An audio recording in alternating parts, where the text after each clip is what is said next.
We economic hitmen really have been the ones responsible for creating this first truly global empire. And we work many different ways.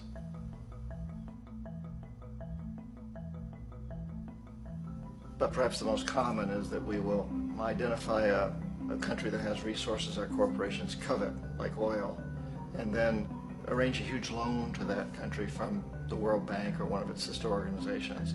But the money never actually goes to the country. Instead, it goes to our big corporations to build infrastructure projects in that country, power plants, industrial parks, ports, things that benefit a few rich people in that country, in addition to our corporations, but really don't help the majority of the people at all. However, those people, the whole country is left holding a huge debt.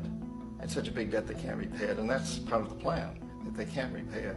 And so at some point we economic hitmen go back to them and say, listen, you owe us a lot of money, can't pay your debt, so sell your oil real cheap to our oil companies. Allow us to build a military base in your country, or send troops in support of ours to someplace in the world like Iraq, or vote with us on the next UN vote.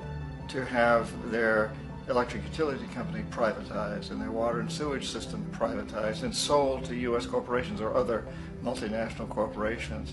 So there was that whole mushrooming thing, and it's so typical of the way the IMF and the World Bank work, that you put a country in debt, it's such a big debt it can't pay it, and then you offer to refinance that debt and pay even more interest. And you demand this quid pro quo, which you call a conditionality or good governance, which means basically that they've got to sell off their resources, including many of their social services, their utility companies, their school systems sometimes, their penal systems, their insurance systems, to foreign corporations. So it's a double, triple, quadruple whammy. The precedent for economic hitmen really began back in the early 50s when democratically elected Mossadegh, who was elected in Iran, he was considered to be the hope for democracy in the Middle East and around the world. He was Time Magazine's Man of the Year. But one of the things that he'd run on and began to implement was the idea that foreign oil companies needed to pay the Iranian people a lot more for the oil that they were taking out of Iran. The Iranian people should benefit from their own oil. Strange policy. We didn't like that, of course. But we were afraid to do what we normally were doing, which was to send in the military. Instead, we sent in one CIA agent, Kermit Roosevelt, Teddy Roosevelt's relative. And Kermit went in with a few $1 million and was very, very effective and efficient. And in a short amount of time, he managed to get Mossadegh overthrown and brought in the Shah of Iran to replace him, who always was favorable to oil. And it was extremely overflow Tehran. Army officers shout that Mossadegh has surrendered and his regime as virtual dictator of Iran is ended. Pictures of the Shah are paraded through the streets as sentiment reverses. The Shah is welcomed home. So back here in the United States, in Washington, people looked around and said, wow, that was easy and cheap. So this established a whole new way of manipulating countries, of creating empire. The only problem with Roosevelt was that he was a card-carrying CIA agent, and had he been caught, the ramifications could have been pretty serious. So very quickly at that point, the decision was made to use private consultants to channel the money through the World Bank or the IMF or one of the other such agencies, to bring in people like me who worked for private companies, so that if we got caught, there would be no governmental ramifications.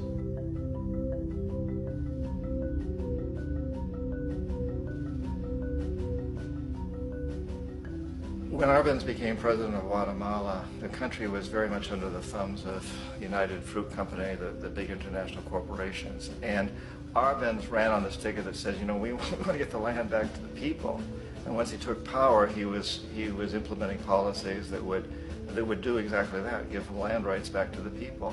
United Fruit didn't like that very much.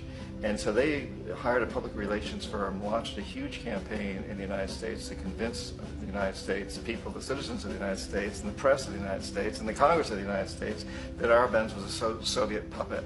And that if we allowed him to stay in power, the Soviets would have a foothold in this hemisphere. And that at that point in time was a huge fear on everybody's mind, the Red Terror, the Communist Terror.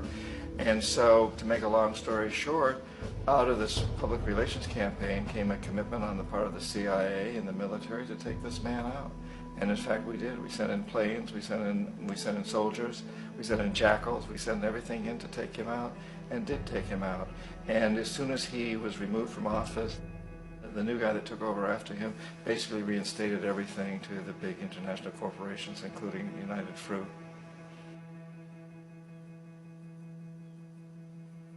Ecuador, for many, many years, had been ruled by pro-U.S. dictators, often relatively brutal.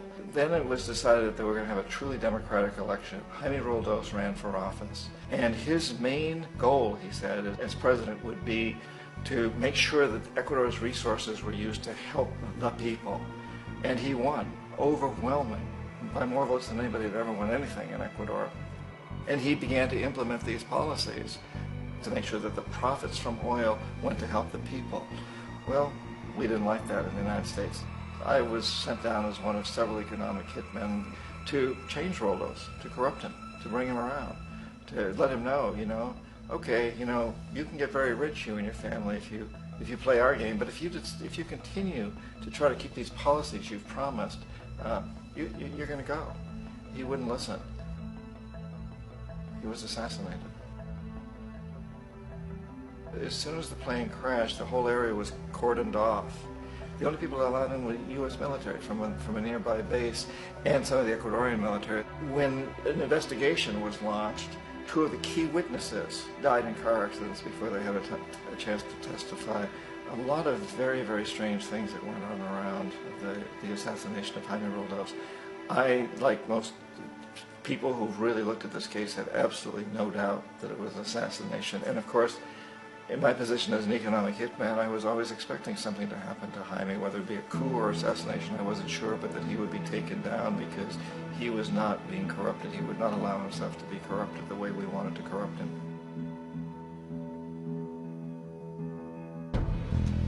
Omar Torrijos, president of Panama, was, one of my favorite people. I really, really liked him. He was very charismatic. He was a guy who really wanted to help his country. And when I tried to bribe him or corrupt him, he said, look, John, he called me Juanito. He said, look, Juanito, I don't need the money. What I really need is for my country to be treated fairly. I need for the United States to repay the debts that you owe my people for all the destruction you've done here. I need to be in a position where I can help other Latin American countries win their independence and be free of this terrible presence from the north that you people are exploiting us so badly. I need to have the Panama Canal back in the hands of the Panamanian people. That's what I want. And so, leave me alone. Don't try to bribe me. It was 1981, and in May, Jaime Roldos was assassinated. And Omar was very aware of this. Torrijos got his family together and he said, I'm probably next, but it's okay because I've done what I came here to do. I've renegotiated the canal. The canal will now be in our hands. He just finished negotiating the treaty with Jimmy Carter. In June of that same year, just a couple of months later, he also went down in an airplane crash, which there's no question was executed by CIA-sponsored jackals. Tremendous amount of evidence that one of Torrijos' security guards handed him at the last moment as he was getting on the plane a tape recorder, a small tape recorder that contained a bomb.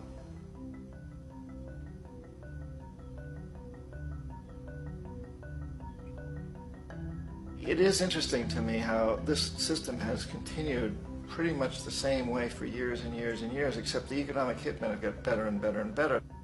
Then we come up with, very recently, what happened in Venezuela. In 1998, Hugo Chavez gets elected president, following a long line of presidents who had been very corrupt and basically destroyed the economy of the country. And Chavez was elected amidst all that. Chavez stood up to the United States, and he's done it primarily demanding that Venezuelan oil be used to help the Venezuelan people. Well, we didn't like that in the United States. So in 2002, a coup was staged, which there's no question in my mind, and most other people's minds, that the CIA was behind that coup.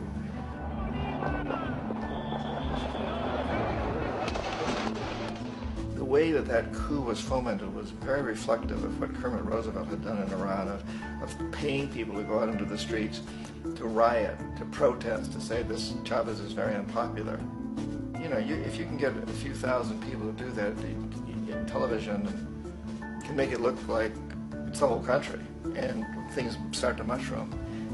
Except in the case of Chavez, he was smart enough, and the people were so strongly behind him that they overcame it, which was a phenomenal moment in the history of Latin America.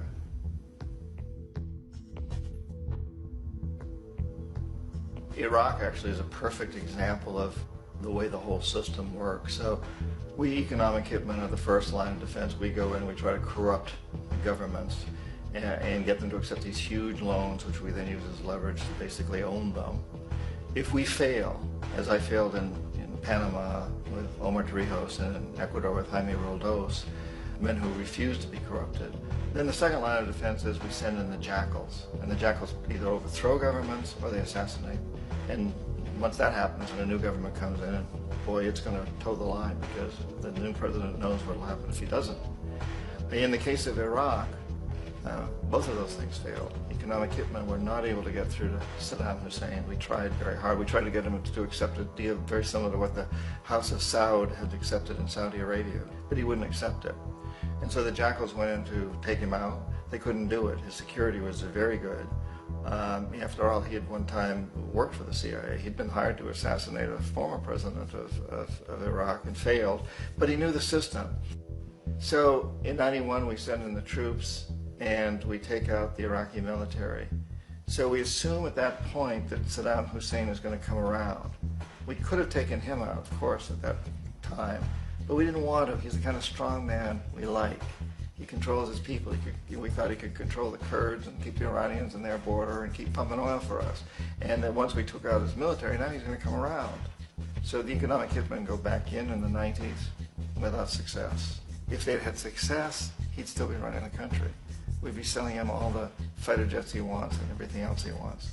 But they couldn't, they didn't have success. The jackals couldn't take him out again, so we sent the military in once again, and this time we did the complete job and took him out, and in the process created for ourselves some very, very lucrative construction deals. We had to reconstruct a country that we'd essentially destroyed, which is a pretty good deal if you own construction companies, big ones.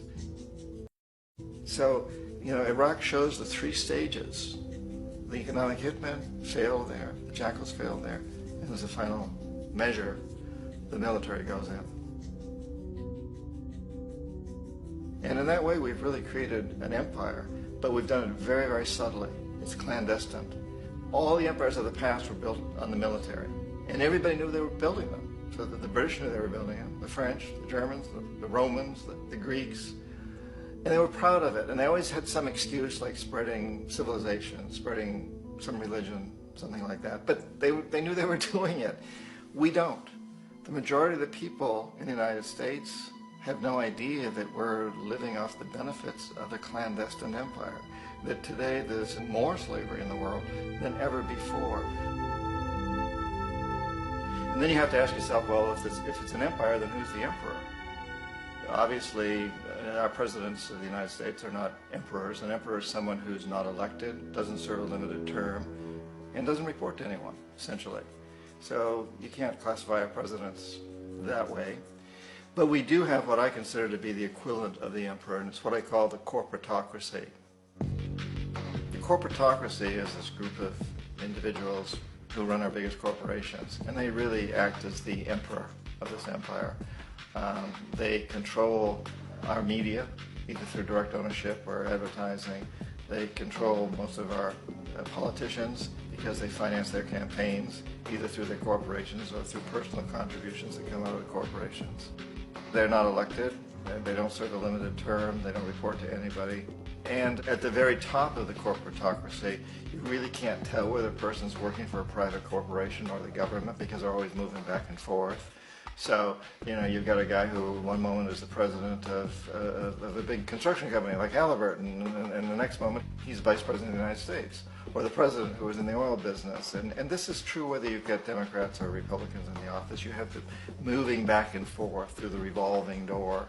And in a way, Our government is invisible a lot of the time, and its policies are carried out by our corporations on one level or another.